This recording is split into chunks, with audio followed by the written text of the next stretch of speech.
ఓం శాంతి. ఈరోజు Murali date 1 April 2024.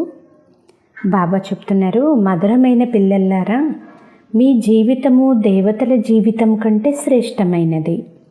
ఎందుకంటే మీరిప్పుడు రచయిత రచనలను యథార్థంగా తెలుసుకొని ఆస్తికులుగా అయ్యారు. అందుచేత మీ జీవితం దేవతల జీవితం కంటే కూడా శ్రేష్టమైనది అని బాబా అంటున్నారు. ఈరోజు మురళిలోని ప్రశ్న, పూర్తి కల్పంలోనే లేని సంగమయుగి ఈశ్వరీయ పరివారం యొక్క విశేషత ఏది? సమాధానము, ఈ సమయంలో ఈశ్వరుడే స్వయంగా తండ్రి అయి పిల్లలైన మిమ్మల్ని సంభాళన చేస్తారు. టీచరుగా ఈ విద్య నేర్పిస్తారు. సద్గురువుగా అయి మిమ్మల్ని పుష్పాలుగా తయారు చేసి జతలో తీసుకుని వెళ్తారు. సత్యయుగంలో దైవీ పరివారం ఉంటుంది, కానీ ఇలాంటి ఈశ్వరీయ పరివారం ఉండదు. పిల్లలైన మీరిప్పుడు అనంతమైన సన్యాసులు, రాజయోగులు కూడా అయ్యారు. రాజ్యం కొరకు చదువుకుంటున్నారు అని బాబా అంటున్నారు. ఓం శాంతి.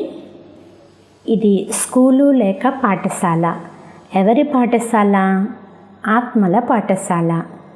ఆత్మ శరీరం లేకుండా ఏమీ వినలేదు అనేది వాస్తవం. ఆత్మల పాఠశాల అని అన్నప్పుడు ఆత్మ శరీరం లేకుండా ఏమీ అర్థం చేసుకోలేదు అని తెలుసుకోవాలి. కనుక జీవాత్మ అని చెప్పవలసి వస్తుంది. ఇప్పుడున్నవన్నీ జీవాత్మల పాఠశాలలే. అందుకే దీనిని ఆత్మల పాఠశాల అని అంటారు. పరంపిత పరమాత్మ వచ్చి చదువు చదివిస్తారు. అది శారీరక చదువు, ఇది ఆత్మిక చదువు. దీనిని అనంతమైన తండ్రి చదివిస్తారు. కనుక ఇది ఈశ్వరీయ విశ్వవిద్యాలయము. భగవాను వాచా కదా. ఇది భక్తి మార్గం కాదు. ఇది ఒక చదువు. స్కూలులో చదివిస్తారు. భక్తి మందిరాలు మొదలైన స్థానాలలో జరుగుతుంది. ఇక్కడ ఎవరు చదివిస్తున్నారు? భగవాను వాచ. వేరే ఏ పాఠశాలల్లోనూ భగవాను వాచ అనేది ఉండదు. కేవలం ఈ ఒక్క స్థానంలోనే భగవాను వాచ ఉంటుంది. శ్రేష్టాతి శ్రేష్టమైన భగవంతుణ్ణి జ్ఞానసాగరులు అని అంటారు. వారే కదా జ్ఞానాన్ని ఇవ్వగలుగుతారు. మిగిలినదంతా భక్తి. దాని ద్వారా ఎలాంటి సద్గతి లభించదు అని తండ్రి భక్తి గురించి చెప్పారు. సర్వుల సద్గతి దాత ఒక్క పరమాత్మయే. వారే వచ్చి రాజయోగాన్ని నేర్పిస్తారు. ఆత్మ శరీరం ద్వారా వింటుంది. మిగిలిన ఏ జ్ఞానము మొదలైన వాటిలో భగవాను వాచ ఉండదు. భారతదేశంలోనే శివ జయంతిని కూడా ఆచరిస్తారు. భగవంతుడు నిరాకారి కదా, మరి శివ జయంతిని ఎలా ఆచరిస్తారు? ఎప్పుడు శరీరంలో ప్రవేశిస్తారో అప్పుడే జయంతిని ఆచరిస్తారు. తండ్రి చెప్తున్నారు, నేనైతే ఎప్పుడూ గర్భంలో ప్రవేశించను. మీరంతా గర్భంలో ప్రవేశిస్తారు. 84 జన్మలు తీసుకుంటారు. అందరికంటే ఎక్కువ జన్మలు ఈ లక్ష్మీనారాయణలే తీసుకుంటారు. 84 జన్మలు తీసుకుని తరువాత నల్లగా పల్లె పిల్లలుగా అవుతారు. లక్ష్మీనారాయణలని అనండి, లేక రాధాకృష్ణులు అని అనండి. రాధాకృష్ణులు బాల్యములోని వారు స్వర్గంలో జన్మ తీసుకుంటారు. దానిని వైకుంఠము అని అంటారు. మొట్టమొదటి నెంబరు జన్మ ఇతనిదే. కనుక 84 జన్మలు కూడా ఇతడే తీసుకుంటాడు. శ్యామము మరియు సుందరము. సుందరము నుండి మరలా శ్యామము. కృష్ణుడు అందరికీ ప్రియమనిపిస్తాడు. కృష్ణుని జన్మ కొత్త ప్రపంచంలో జరుగుతుంది. మళ్ళీ పునర్జన్మలు తీసుకుంటూ పాత ప్రపంచంలోకి వచ్చి చేరుకుంటాడు. అప్పుడు శ్యామముగా అవుతాడు. ఈ ఆటయే అలా ఉంది. భారతదేశం మొదట సతో ప్రధానంగా సుందరంగా ఉండేది. ఇప్పుడు నల్లగా అపవిత్రముగా అయిపోయింది. ఈ ఆత్మలన్నీ నా సంతానమే అని తండ్రి చెప్తున్నారు. ఇప్పుడు అందరూ కామచితిపైన కూర్చుని కాలి నల్లగా అయిపోయారు. ఇప్పుడు శివబాబా వచ్చి అందరినీ వాపస్ తీసుకుని వెళ్తారు. ఈ సృష్టి చక్రమే అలా ఉంది. ఆ పుష్పాల తోట మళ్ళీ ముళ్ళ అడవిగా అయిపోతుంది. పిల్లలైన మీరు ఎంత సుందరంగా విశ్వాధికారులుగా ఉండేవారు, ఇప్పుడు మళ్ళీ అలా అవుతున్నారని తండ్రి చెప్తున్నారు. ఈ లక్ష్మీనారాయణులు విశ్వాధికారులుగా ఉండేవారు. 84 జన్మలు అనుభవించి మళ్ళీ విశ్వాధికారులుగా అవుతున్నారు. అనగా వీరి ఆత్మ ఇప్పుడు చదువుకుంటూ ఉంది. సత్యయుగంలో అపారమైన సుఖం ఉంటుంది కనుక ఎప్పుడూ తండ్రిని స్మృతి చేయవలసిన అవసరమే ఉండదు అని మీకు తెలుసు. దుఃఖములో అందరూ స్మృతి చేస్తారనే గాయనం ఉంది. ఎవరిని స్మరిస్తారు? తండ్రిని. ఇంతమందిని స్మరణ చెయ్యరాదు. భక్తిలో ఎంతగా స్మరణ చేస్తారు కానీ వారికి ఏమీ తెలియదు. కృష్ణుడు ఎప్పుడు వచ్చాడో అతడు ఎవరు ఏమీ తెలియదు. కృష్ణునికి నారాయణుడికి గల భేదం కూడా తెలియదు. శివబాబా సర్వశ్రేష్టమైన వారు. తరువాత వారి క్రింద బ్రహ్మ విష్ణు శంకరులు. వారిని దేవతలు అని అంటారు. మనుషులైతే అందరినీ భగవంతుడని అంటూ ఉంటారు. భగవంతుడు సర్వవ్యాపి అని అంటారు. ప్రతి ఒక్కరిలో మాయావి పంచవికారాలు సర్వవ్యాపిగా ఉన్నాయని తండ్రి చెప్తారు. సత్యయుగంలో ఏ వికారము ఉండదు. ముక్తిధామంలో కూడా ఆత్మలు పవిత్రంగా ఉంటాయి. అపవిత్రత అనే మాటే ఉండదు. రచయితైన తండ్రియే వచ్చి తమ పరిచయమును ఇస్తారు. ఆది మధ్యాంతల రహస్యాన్ని తెలియజేస్తారు. దీని ద్వారా మీరు ఆస్తికులుగా అవుతారు. మీరు ఒక్కసారి మాత్రమే ఆస్తికులుగా అవుతారు. మీ ఈ జీవితము దేవతల కంటే కూడా ఉత్తమమైనది. మానవ జన్మ దుర్లభము అనే గాయనము కూడా ఉంది. ఎప్పుడు పురుషోత్తమ సంగమ యుగం వస్తుందో అప్పుడు జీవితం వజ్ర సమానముగా అవుతుంది. లక్ష్మీనారాయణుల జీవితాన్ని వజ్ర సమానమని అనరు. మీది వజ్ర సమానమైన జన్మ. మీరు ఈశ్వరీయ సంతానము. లక్ష్మీనారాయణులు దైవీ సంతానము. ఇప్పుడు మేము ఈశ్వరీయ సంతానము. ఈశ్వరుడు మా తండ్రి. వారు మమ్మల్ని చదివిస్తున్నారు. ఎందుకంటే వారు జ్ఞాన సాగరులు కదా, మాకు రాజయోగాన్ని నేర్పిస్తున్నారు అని అంటారు. ఈ జ్ఞానము ఒకేసారి పురుషోత్తమ సంగమ యుగంలో లభిస్తుంది. ఇది సర్వోన్నతమైన పురుషులుగా తయారయ్యే యుగము. దీని గురించి ప్రపంచానికి తెలియదు. అందరూ కుంభకర్ణుని అజ్ఞాన నిద్రలో నిద్రిస్తూ ఉన్నారు. అందరి వినాశనము సమీపంలోనే ఉంది. కనుక ఇప్పుడు పిల్లలు ఎవరితోనూ సంబంధాన్ని ఉంచుకోరాదు. అంతిమ సమయంలో ఎవరు స్త్రీని స్మృతి చేస్తారో అని అంటారు. అంతిమ సమయంలో శివబాబాను స్మరించినట్లయితే నారాయణ వంశంలో వస్తారు. ఈ మెట్ల చిత్రం చాలా బాగుంది. మనమే దేవతలు, మళ్ళీ క్షత్రియులు మొదలైన వారిగా అవుతాము అని వ్రాయబడింది. ఈ సమయంలో ఇది రావణ రాజ్యము. ఇప్పుడు తమ ఆది సనాతన దేవీ దేవతా ధర్మాన్ని మరిచి ఇతర ధర్మాల్లో చిక్కుకుని ఉన్నారు.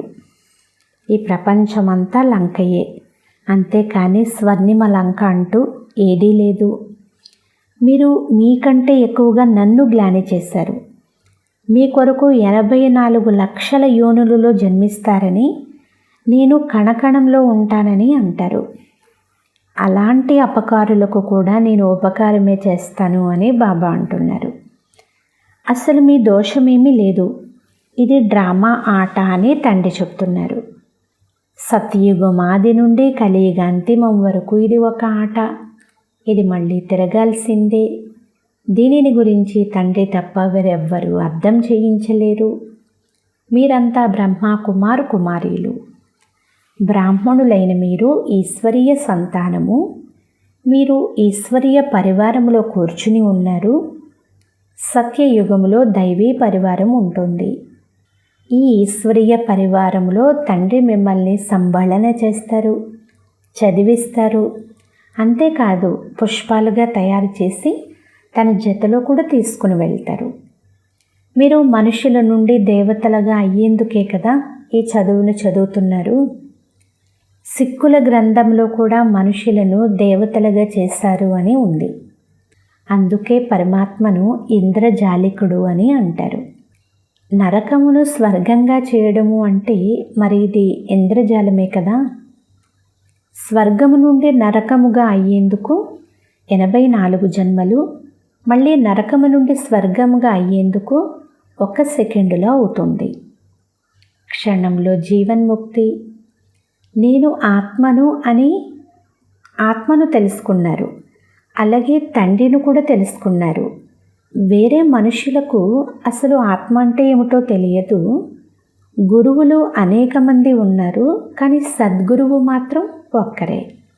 సద్గురువు అకాల్ అని అంటారు. పరంపిత పరమాత్మ ఒక్కరే సద్గురువు. కానీ గురువులైతే అనేక మంది ఉన్నారు. నిర్వికారులుగా ఎవ్వరూ లేరు. అందరూ కూడా వికారాలతోనే జన్మిస్తారు. ఇప్పుడు రాజధాని స్థాపన అవుతూ ఉంది. మీరంతా ఇక్కడ రాజ్యం కొరకే చదువుకుంటున్నారు. మీరు రాజయోగులు, అనంతమైన సన్యాసులు, ఆ హఠయోగులు హద్దులోని సన్యాసులు.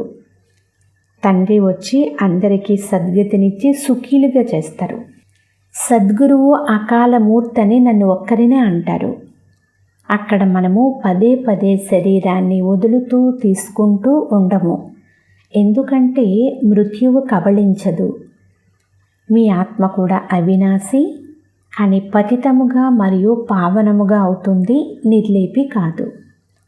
డ్రామా రహస్యాన్ని కూడా తండ్రి అర్థం చేయిస్తారు.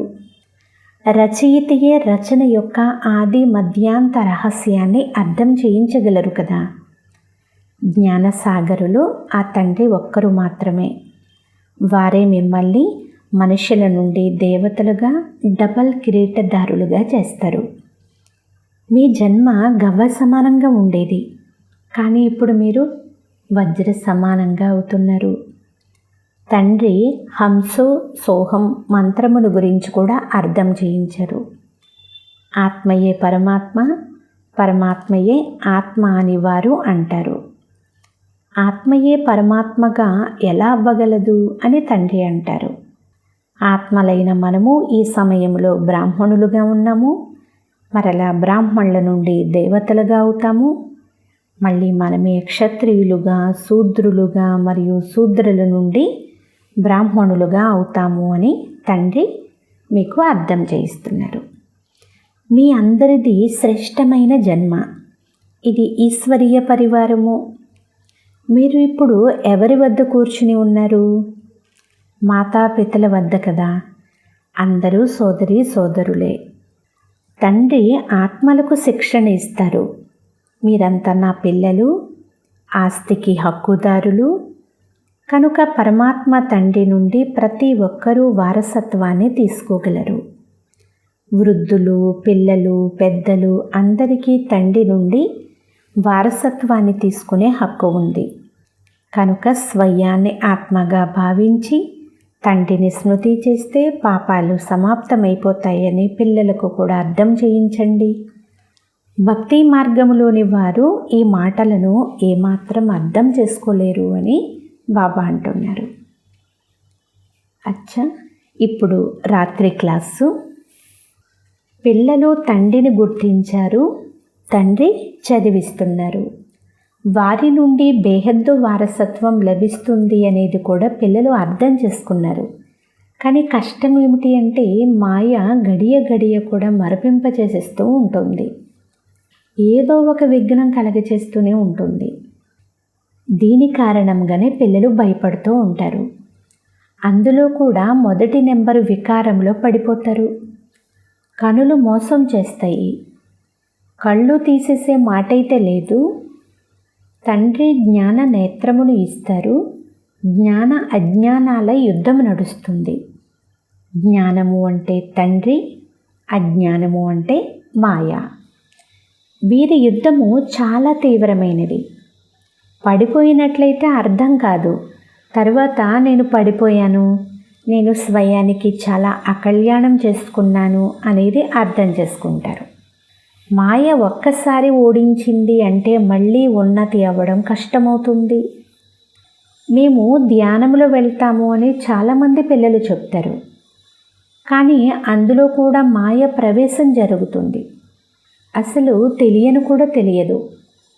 మాయ దొంగతనం చేయిస్తుంది, అసత్యం చెప్పిస్తుంది.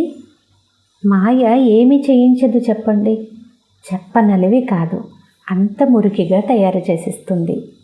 పుష్పాలుగా అవుతూ మళ్ళీ చీచీగా అయిపోతారు.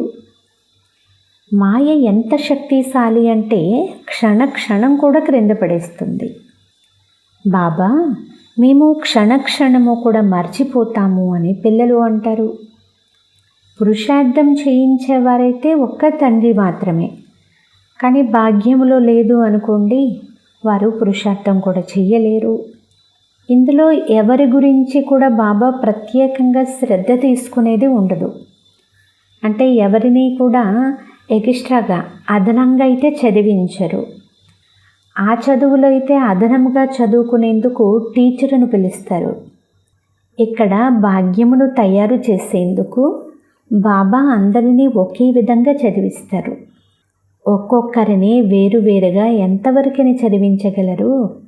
ఎందుకంటే ఎంతమంది పిల్లలు ఉన్నారు.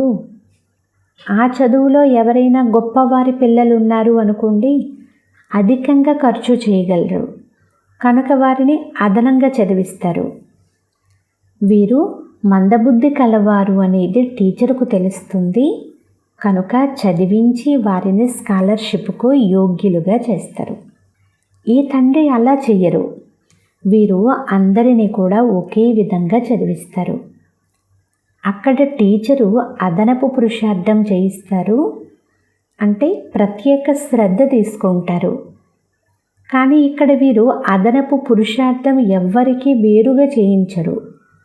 అదనపు పురుషార్థము అనగా టీచరు కొంత కృప చూపిస్తారు, డబ్బు తీసుకుంటారు, ప్రత్యేకంగా సమయాన్ని ఇచ్చి చదివిస్తారు. దాని ద్వారా వారు ఎక్కువగా చదివి తెలివైన వారిగా అవుతారు. బాబా అంటున్నారు, ఇక్కడ ఎక్కువగా చదివే విషయం ఏది లేదు.